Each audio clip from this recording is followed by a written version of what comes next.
The 1999 Touchstone Energy 300 was the 9th race of 32 of the 1999 NASCAR Busch Series season. Held on April 24, 1999 at Talladega Speedway, the race saw 43 cars attempt to take the win today. Big story throughout the season at this point was Dale Earnhardt Jr. and Alan Sawyer, which at this point had been separated by just 1 point into this race. Matt Kenseth and Jason Keller could also still be a contender if things went well today. But that didn't really mean, though, that the field wasn't a pushover either today. You had your Cup guys like Kenny Schrader, Terry Labonte, and Joe Nemechek. Nemechek simply running in his own car in this race. The Onion, Top of Diamonds in this race, and so was the late Adam Petty. Others include Randy LaJoie, Lyndon Amick, Casey Atwood, Jeff Purvis, Larry Pearson, and the late Dick Trickle and late Tony Roper. Kenny Schrader started on pole with Nemechek beside him on his outside to come down to lead 43 cars to take the green flag. The crowd on their feet, estimated at over 90,000 strong, to watch exciting NASCAR Super Speedway action. And Jeff Purvis, evidently someone in front of him did not get a good start. He dove to the inside. NASCAR rules, you have to stay in line until you cross the start-finish line. That's a tough call right there, man. Somebody checks up just a little bit, and you've got that momentum built up, and you just got to turn left or run over them. It's a safety issue sometimes. Looking like an Oklahoma land rush down the backstretch, 4,000 feet. They are 2 and 3 wide, but the quick groove on the bottom of the racetrack, single file. Pole sitter Kenny Schrader, LaJoie in second spot.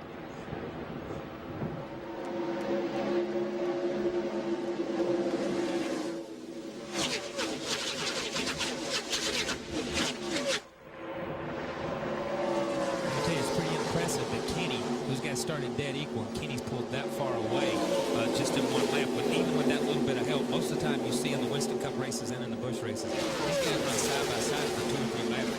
Some good racing in the early laps of this race. We are already 2 and 3 wide throughout the pack. Jeff Purvis is given the black flag for going to the left of the car in front of him on the restart. Kenny Schrader keeps the lead all the way until lap 3 as Randy LaJoie takes the lead with Kenseth behind him. Dave Blaney has been stuck in the middle and dropped pretty far in the pack at this point because of it. Back from commercial break, and LaJoie still leads, but then Kenseth gets around him with Mike McLaughlin in second. Jimmy Kitchens and Jason Jarrett both have engine problems that will leave them 42nd and 43rd. Dale Earnhardt Jr. and Kelly Denton have worked themselves up into the top 10. Top of has worked himself from 22nd into a top 5 spot, as the first 11 cars are single file. Alan Sawyer has another engine problem and will finish 41st, as the points leader is out early, with his 3rd engine failure of the weekend. Randy LaJoie has worked himself back up to 2nd as Kenseth still leads. Now Dale Earnhardt Jr. is now hungry, wanting to get up front, while there's 4 wide behind them. Back from commercial break, and a one-handed Mike McLaughlin is the new leader after getting past Dale Earnhardt Jr., who took the lead from Matt Kenseth. Then, he really is, Doc, and we're just talking it over down here about what's going on. They've had a chance. Oh, we got a problem on the racetrack. A tap from behind, and Jason Keller does the pirouettes. 360 comes around and does come into contact with the inside wall off of turn 2. Bringing out caution for the first time today, the IGA Chevrolet, our most recent win. Jason Keller and Todd Bodine make contact that sends Keller spinning into the backstretch inside wall. And while he does incredibly get back out for about 10 laps, he will, however, then fall out of the race with handling problems. He will finish 40th. Jeff Purvis is able to get his lap back with this caution. Everyone except Mike McLaughlin pit. Matt Kenseth fears he might have an oil line coming off as he sees smoke inside his car. The team hopes it's just power steering fluid. Some teams take 2 tires, others take 4 tires, although will take fuel. But it's Nemechek who wins the race off pit road. Mike McLaughlin leads the field back to the green flag on the restart. Waves, cars are restarting. You'll see McLaughlin, Nemechek, Earnhardt Jr., and diving to the outside, Randy LaJoie trying to get a run on the 3 car, and Matt Kenseth trying to follow him. Matt Kenseth was talking about an oil leak or something. Bill Weber, have they decided anything? Benny, they're not 100% sure, but they believe the leaking fluid is either clutch fluid or power steering fluid. They've told Matt to be very conscious of everything on that race car, but they've also told him it is definitely not an engine problem. To Ray Dunlap. Well, Bill, to give you an update on Mike McLaughlin and their situation, this was not necessarily pre-planned race strategy. It was kind of an accident, but Mike has the lead right now. They figure they can go to lap 47 or 50 on fuel. Todd Bodine came in for fuel, and it only took 10.5 gallons, so they've got plenty of fuel left to make it to the next pit stop. And that's the reason Mike McLaughlin did not pit. Randy LaJoie has made some incredible runs with help from Matt Kenseth to get back to the lead. McLaughlin tries to fight to get back up to the lead, but LaJoie will hold on for a little while. But then McLaughlin, with help from Nemechek, will get to the lead, as top of the line gets shoveled out by Dave Blaney. Dale Jr. drops back a bit after a near incident in front of him. Keller, off the spectacular win at Bristol, your day's over early. What happened back there? I got some help. Fleming Team IGA Chevrolet running great. Best I've ever run at Super Speedway. Qualified well, and it's a shame our day, days early, over early, but in the driver's meeting they preach about, give and take. There's a lot more taking out there right there than giving, and his day will come. Very angry, but somewhat. Back from commercial break, and 37 cars are in the lead track, with 3 wide in certain areas. McLaughlin was the leader, but Blaney attempts to go for the lead. However, LaJoie will instead get the lead with not going with Blaney. This here is a wild shot of the cars on the back straightaway. Appreciate it. It's insane looking and hard as hell. Dale Jr. has dropped outside the top 20. Jeff Purvis has made an incredible comeback in just half the race distance, as he is now in 6th position. At one time, he was last and a lap down. Kenseth goes for 2nd, but instead Chuck Bow makes it 3 wide on the front stretch. 4 wide occurs as Bow drops back. Definitely wild-ass racing thus far at certain portions of this race. Kenseth has dropped back a bit to 8th, as Purvis had pulled away for a good man thanks to all the chicanery that had been going on, but it's called by Nemechek. No, you did not mishear that, or I didn't say it incorrectly. An issue that happens through this video is whenever I scripted the video, or was actually in the middle of processing the script for this, I managed to somehow get Jeff Purvis and Randy LaJoie mixed together, where I think Purvis is the red 1 car, and LaJoie is the orange 4 car somehow. Don't ask how or why, it's just better not to even go there. You know what's sickening as well is that I did and actually created this script in the afternoon. And when I read to record the audio for this video, it was like 1 in the morning, which is absolutely sickening. But yeah, that's just something that you're gonna notice. It's on me, and I made a complete major error in actually scripting this, because I don't know how I didn't catch this even in editing. At one point, you'll notice that I end up actually having 2 takes of a certain point in the race to make sure I did this 100% correct. LaJoie is the red 1 car, and Purvis is the orange 4 car. That's future me. Anyways, enjoy the video, and I'm sorry. It's believed that Purvis and LaJoie have the fastest 2 cars on the track. Blaney tries to block Jeff Green almost to the damn grass, but is unsuccessful. Then, Adam Brown ARCA race here last October had a good run going, as we have another incident. The car. I think that was Adam. I think he and Blaney got together right there coming up out of the corner. I think Blaney jumped up into it just a little bit. Just one of those deals, man. When you race that close, that's what happens. And caution will come out as they come across and make it lap 52. And that will be a break for Mike McLaughlin, not a break for Adam Petty, the 18-year-old driver of the Spire Chevrolet. And it doesn't take much. It doesn't look like much of a nudge, but you can see the car when it slows down, the whole right front is shoved in. Adam Petty and Dave Blaney make contact, resulting in Adam Petty hitting the outside wall. He will get back out and run many laps, but the disappointment is still obvious. He will finish 23rd with handling issues. The entire field pits. McLaughlin gets an air pressure adjustment with 4 tires and gas. Jeff Purvis pulled in too far ahead and had to back up. Many teams take 2 tires, some take 4 tires. LaJoie wins the race off pit road, but Kelly Dinn doesn't pit, as he will lead the field back to green for the 2nd restart of the race. There's a problem with the clutch. That's the car number 17 on the restart. We'll see if he can come up to speed. He's about the 5th car in line. Jericho transmission in the car, Jerry. He really doesn't need the clutch to shift with. The only place he would need the clutch would be making a pit stop. But meanwhile, some bumping and shoving going on up front. As Kelly Denton did not pit in the 75 car, he now does have the lead. Here comes LaJoy looking at the inside. No, I think I'll go back and high. Well, that's because Kelly Denton blocked that move, but he's not going to block this move high. Look at LaJoy right up against the outside retaining wall. And here's Kenny Schrader, pole sitter, back in contention. Nemechek on the bottom of the racetrack, the 87 car. It's the Bell South machine. Whoa, they come back in, they do touch. Entering the trial of the 75 and 87, there was contact. And here's Purvis. You heard the spotter tell Nemechek he had the 4 on the inside. That was Jeff Purvis, who's made a move for position. LaJoy makes an aggressive pass on the outside to take the lead from Denton as Nemechek drops back just a little. And look at this backstretch. Look at it. Look at it!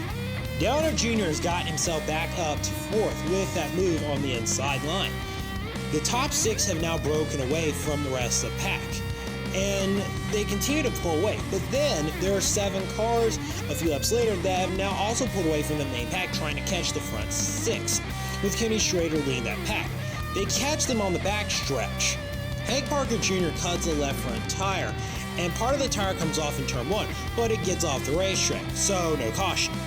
Nemechek and Schrader try to get by. They're going to try Dale Earnhardt Jr. on the outside. Oh! Schrader hard in the outside. Schrader up high on the outside. Cars sliding on the inside. 2, 3, 4, 5 cars now sliding or reading together in turn 1. One car erupts in flames down in turn 1 as they continue to have impact. As now there is flame burning all the way across the racetrack, the rear end impact apparently rupturing the fuel cell on the back of one of these Busch cars. And what we dread at Talladega has just taken place here on lap 68. Well, that was a fucking disaster. Let's dissect this to see what the hell happened. Schrader gets bumped from behind by Kelly Denton and turned hard in the outside wall. Jeff Green spins to try to avoid. Now, how the hell did 20 plus cars get into this damn wreck? The 59 car Mike Dillon checks up in this pack and gets hit from behind and spun. Causes others to check up and get hit in the back or just outright spin. Someone, it looks to be Jeff Croft, spins down the racetrack towards Schrader's car that's almost at a dead stop and nails Schrader's car in the ass with the right side of his car, causing the back end of Schrader's car and camera to get turned into a Talladega Boulevard barbecue. And that's how you get 25 car pileup right there, ladies and gentlemen. 2/3 of the damn field was involved. There's Schrader in the 15 car. You see Jeff Green spin down to the inside, but here comes the wreck right behind them.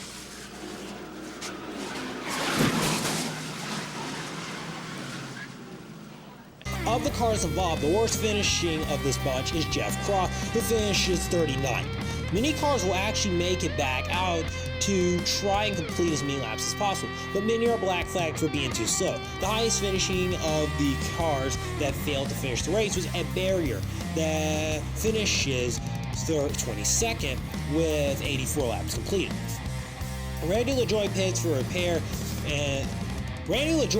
to repair some damage after contact with Ed Barrier, who's trying to get back to the garage area. Bathroom commercial break, and Kelly Denton is being held for 4 laps by NASCAR at the incident. 4 laps? Damn, that seems a little bit excessive, doesn't it? Stan Bear and Larry Pearson surprisingly do a great job avoiding this accident, as you see on this onboard. All the chaos goes on in front of them, but they basically slow down to 20 miles per hour on the highway. After the pit stops, Kenseth is the leader and will lead the field back to green for what will be the last restart.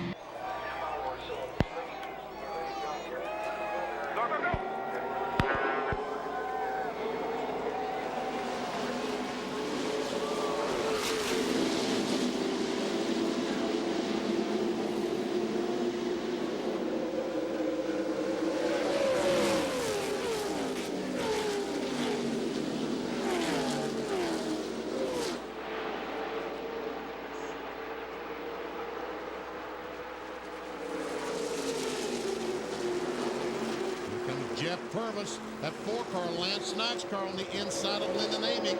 He has some help. Casey Atwood, the 27 car, right on his back bumper. And they'll take over that 3rd spot with the 4-car. Now Atwood takes over the 4th spot. And here comes Nemechek alongside. I wouldn't be surprised now at this point in time of the race if we don't see a lot more staying in this crowd. Kenseth still leads with Junior behind him. Nemechek tries to go for 3rd with Atwood behind him, but they drop back. Jeff Purvis goes for 2nd on Dale Earnhardt Jr. and then the lead on Matt Kenseth as they get side by side. Kenseth will hold on. Purvis and Kenseth continue to battle side by side for the lead. Purvis eventually this time will get around as we go to commercial break. Back from commercial break, and Matt Kenseth and Dale Earnhardt Jr. have dropped back, while Larry Pierce has worked himself up to 4th. Not for long, though, as he gets shuffled out back toward the back of this main pack. Someone who's been quiet all day long has been Terry Labonte, who is now starting to work himself to the lead with help from Lyndon Amick. 21 laps to go. Back from commercial break, and Purvis has taken the lead back from Labonte, only for Labonte to come back and pass him again. There have been reports of raindrops on the Speedway, but there is rain potentially in the area as well, but ultimately rain will not be a factor in this race. Terry Labonte gets left out of line by Purvis, who then gets left out of line by Kenseth. Nemechek goes for the lead on Kenseth and takes the lead. Purvis makes a dangerous block on Lyndon Amick off turn 4 as the field comes by the front stretch. 8 laps to go and a major chess match is underway with the top 5 as Purvis tries to go for the lead, but Nemechek blocks him all the way to the damn grass. 7 to go and Kenseth, with help from Dale Earnhardt Jr., goes by Purvis, and Purvis is left out to drive and drops back out of contention. 5 laps ago, and Terry Labonte has gotten himself back to 2nd to try and challenge Joe Nemechek, but Kenseth will hold on to 2nd for now. 2 laps ago, and Labonte has gotten back to side by side with Kenseth, as 15 cars are now in this lead pack. Can Nemechek hold on to become the first repeat winner of the race? As he comes off turn 4, he leads the field to white flag. But will Kenseth or Labonte get to the outside of him or around him? Sometimes turn left and come up under people. Keep doing what you're doing there, pal. You protect the bottom and be in front of 17. You do the same thing you've been doing. Watch your mirror, stay in front of 17. But Nemechek's spotter is exactly right. Protect the bottom and stay in front of 17, and that's what Nemechek's doing, is protecting that bottom. It's going to take the 17 running up on Nemechek, making him a little loose, making him push up, and then trying to dive to the inside, and the 3 going with him, just like this. Final lap. Watch your mirror there, buddy. Watch your mirror. 15 cars, nose to tail, inches apart at almost 195 miles an hour. Nemechek with a challenge from Texas Terry. Labonte up high. Nemechek down low. It's Labonte by half a car length. Running high. They are half a mile from the checkered flag. Texas Terry Labonte trying to make it. Running high, Joe, and they shoot to the bottom. And it's the start-finish line. They come to the tri-oval 2 by 2. I don't have a clue. Well, NASCAR scoring is... We'll wait for the official word as they are celebrating down in the Bell South Mobility Pit. What a damn finish. 2 1/1000ths of a second was the margin of victory. Tied with the 1996 Busch Series Milwaukee race is the closest finish in series history for 19 years until the 2018 Daytona race, and was the second closest finish in NASCAR history at that time. Now tied for 4th all time.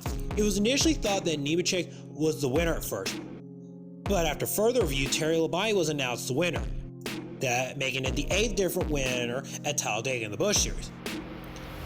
Nemechek dejectedly takes 2nd. Purvis, who had been at one point at least 1 lap down and last as well, will make an incredible comeback to finish in 3rd. Kenseth, who had tried to make a move on Nemechek off turn 2 on the last lap, will finish 4th. And Lyndon Amick will quietly take a much-needed 5th place finish. So that's going to do it for this video. Hope you guys enjoyed this as we go down one of the wildest Talladega races in NASCAR history. Would you guys want to watch more races or see other videos on races that I could cover in the future? Let me know in the comments below. Anyways, like, subscribe. Hope you guys enjoy. See you all in the next video.